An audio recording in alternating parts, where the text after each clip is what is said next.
nothing more fitting than our rally being opened by one of our great unions represented in our country today. So thank you very much, Steve. Steve Turner, Assistant General Secretary of Unite.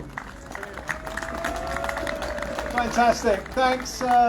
Thanks so much for that introduction. Thanks so much to all of you. I mean, how great is it to see so many people, our family, coming out together, not on the May Day, on the 3rd of May, of course, but celebrating a tradition that's been with us in Chesterfield for the last 43 years. I want to thank each and every one of you. You know, it might be raining, but come rain or shine, the sun always shines on the righteous, and we are the righteous, believe you me. So a huge thanks to all of you. A fantastic lineup that I think we've got here in Chesterfield today. I was so pleased to be able to get on that train out of London this morning and come north and meet normal people, ordinary trade unionists, our family. And sometimes when I was on that train, I felt, you know, Robert Louis Stevenson, I think, not Robert Louis Stevenson, Stevenson, the train designer, came from Chesterfield. And I thought when I was coming up on that train, sometimes I was on the rocket. And the reality is, the quicker that we can nationalise again our railways and get them back into public control along with all those other utilities, the better it'll be for all of us. So I just wanted to say a few words about May Day is our day. It's our day to celebrate. Its origins come from the 1886 dispute in Chicago and the murder of protesters in Chicago that had assembled in the Haymarket on that day in the fight for the 8-hour day. The 8-hour day and the 40-hour week. And a few years later, in commemoration of the martyrs from Haymarket, it became an international day of working class solidarity. And that's where it stood ever since. And we can be incredibly proud of the demonstrations that have taken place across the world in celebration of our achievements, but also looking forward to the challenges and the opportunities that we've got in front of us as a class, as a movement, to build the alliances, to build that fairer, more equal, greener Britain, but greener world in which we can all live in peace. And that's really what May Day has always been about. It's been that celebration of economic and political justice, of social justice, of civil and human rights. And that's what we can be proud of as a movement today, just as we've been proud of those forefathers and foremothers, all of those that have come before us, that have stood up and taken that struggle head on and fought all of those things, fought for the welfare state, fought for our NHS, fought for decent housing for all,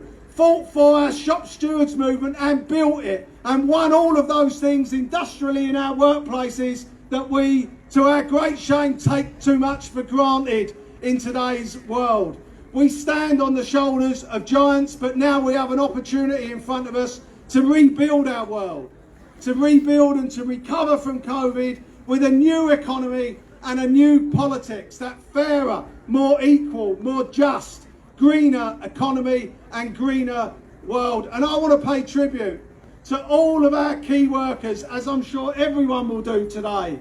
Our NHS and care workers, you know, people that risked their lives in order to save ours. And too many lost their lives saving ours. And now we've got a government that will spend billions with their mates, their neighbours, their mates, their donors on failed systems, and yet can't afford to pay our NHS heroes and other key workers as well the pay rise that they deserve. How disgraceful is that? Don't tell me, don't let them tell you that in the 5th richest nation on this planet, we can't afford to pay people properly. We can't afford to end the reliance on food banks and destroy the poverty that's destroying our communities right now. It's an absolute outrage that homelessness is growing, and we need 1 million new council homes, and we've got young people unemployed looking for a decent, well-paid apprenticeship in skilled work, unionised work, and we can't join the dots, or at least government can't join the dots and put them people to work, ending the poverty and the misery of unemployment and homelessness at the same time. So we celebrate our victories. I celebrate each and every one of our shop stewards, our health and safety reps, our officers, our activists that have looked after all of us during this past year.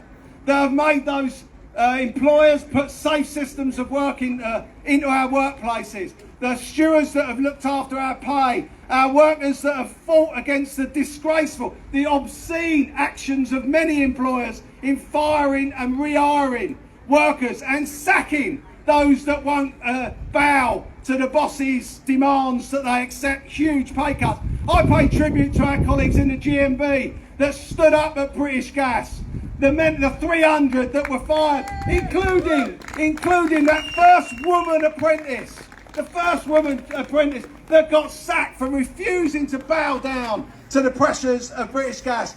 I stand with our bus members in Manchester and in London fighting fire and rehire. I stand with all workers standing up, fighting not just for industrial justice, but wider political and social justice at the same time. And that's the challenge in front of us. As we recover and we rebuild from COVID, we meet the challenges of the climate emergency. We have an opportunity to rebuild our country in that fairer, more equal way, as I've said before. But nothing just happens. Nothing in life just happens. It's not called a struggle because it's a stroll through this park today. It's called a struggle because it's hard work. And you've got to organise to win.